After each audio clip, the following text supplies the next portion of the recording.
Hey there, this is Beth, and this week we're talking about your magic. And what brought this to the forefront is a lot of times people feel like they're doing things wrong. When the big question am I doing this right? And is this how it's done? And frankly, if it's working, then you're doing it right. If it's not working for you, then you need to reevaluate. And it's not because you're doing it wrong. It's just not working for you. And you need to figure out how it does work for you. As there's a lot of information out there, and there's a lot of information out there that says this is how you do it. This is how you do it. Because if you're doing it that way, you're doing it wrong. Because this is what works for me, so it'll work for you. And it may or may not work for you.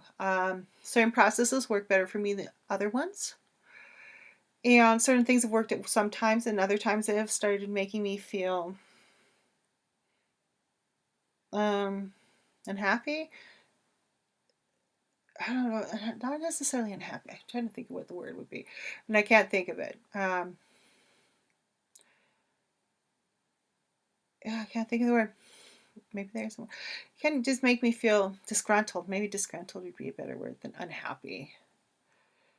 A little angstful. It's like doing this process of doing something that just doesn't feel quite right anymore because someone else did it and it worked for them. So of course I should do this. And I've been guilty of this whole thing myself. I have been like, why isn't their process working? They say it works. Yeah. Everyone does it. I've done it. I'm sure you've done it because I'm making this film. But the point is, when you hit that point where you're like, why isn't this working? Then you just need to step back from what you're doing and be like, okay, how can I change this to make it work for me? How can I change it to be my magic and not someone else's? Because when it comes down to it, really, if it's working for you, that's the right way for you. Don't get caught up in why isn't it working for me? I'm doing it wrong. There's something inherently wrong with me. I'm just not clear enough. I just have too many blocks. I just have too many negative thoughts or emotions, which is just a bunch of stuff that is meant to keep you from exploring your own magic and keeping you in one place. You can go through a heck of a lot of negative emotions or so-called negative emotions and feelings and still be prosperous and abundant. It's not the processing of difficult emotions. I prefer difficult because my dad died a couple years ago. My cat died recently. I'm grieving again. I don't move from the grief, I move from love. But that does not negate my feelings of loss for that fluffy little creature. So, or my dad. So, yeah, and no, I will not cut this up because this is part of my magic of being able to feel intense emotions that are considered negative and move from love to still be prosperous and still do the things I need to do. That is part of my magic. And I learned how to do that. I worked through those emotions, especially the year my dad died. How can I feel this? How can I process what I'm feeling and still move from the highest vibration? I didn't try and get rid of my grief. I didn't try and get rid of any of it. My anger, my guilt, I felt it. I processed it. And I moved from love. And that meant treating me very kindly. So when you get told, oh, you have too many negative feelings and emotions, stop for a minute because that denies a good portion of self, of what you're feeling and your experience may be, depending on what you're going through.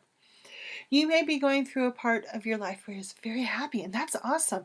Then you need to relish that and use that happy to feed all the other awesome that you want to create with your magic. Because when we start cutting off limbs and pieces of ourselves to try and get rid of parts that aren't supposed to be part of our magic, That's not good. It denies your experience. It denies what you may need to feel in order to heal it.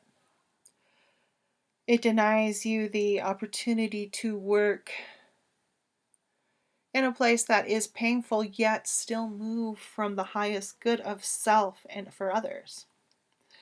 Why not denying what you're going through? And that's part of creating your own magic, is figuring out how those processes work for you, not someone else. Not be like, I have to do it this way because so and so said this is the way we do it. If it's not working for you, it's not the way you do it. That's the way they do it. And that's why, like, working the world's chakra expansion, it gives you a framework. I won't tell you what to do. I give you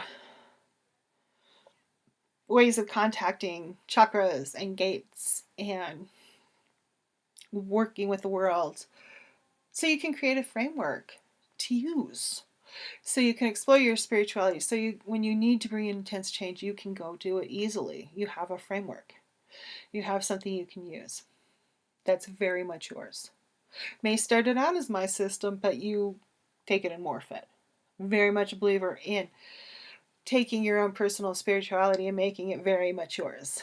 If you work with a group, yeah, sure, you're going to be like, this is how we did it in the group. But when you get home, you get to do how you want, ever you want to do it.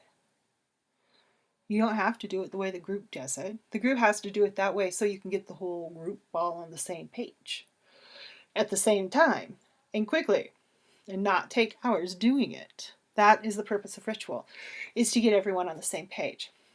And ritual 1 just means getting, your ego, your inner critic, your higher good, and everything else all on the same page. So play around with things. If you like something, but it's not fully working for you, tweak it. You don't have to do things verbatim. You can find what works for you. And if anyone starts to tell you to start denying aspects of self, such as the negative emotions, frankly, run the other way. They're part of you. There is a reason we are here in human form, in a corporeal form, so we can feel these emotions. So we can know them, so we can experience an earthly existence. And when you deny those emotions, it takes something away from that experience. So, okay. I feel like I ended up talking more about emotions than other things. But it is part of creating your own magic, figuring out how you work with those things. Create things and make them your own. Use them as a little leaping board. It's a diving board. To leap into the unknown and create what works for you. Take the strands and weave them all together, braid them, however you want to do it. And create something that works for you, not something that works for others. Because if it's working, you're doing it right. If it's not working, it just means it needs tweaking. It doesn't mean you're doing it wrong. You just haven't found or refined enough to get it to work for you. And frankly, the refinement process is constant. You're always refining things. No matter how well you get it down, you're still going to be like, okay, oh, I saw this. I'm going to pull this in. I'm going to pull that in. Oh, maybe what if? And you're going to start seeing all these jumbles of potentials that you can use to create what becomes your magic. So play, experiment, leap, fly, soar. And sometimes you're going to flop too. That's just not going to work. And that when you flop, though, failure is something also to learn from. It's a grand experiment of what you need to know to create your magic that works for you. So you don't get trapped in someone else's little magic that's not working and you feel like, oh my God, I'm doing it wrong. I just need to try harder. I just need to forgive more. I just need to have a higher vibe and get rid of my low emotions. Because when you start walking that path, it kind of gets a little painful at times and you start denying your reality of what works for you. So pay attention to what's working. Pay attention to what's not working. So you can create your own magic and live your own wonderful magical life and not someone else's. Alrighty, everyone have a wonderful day and I'll see you next week. Go out there and be the love. Bye-bye.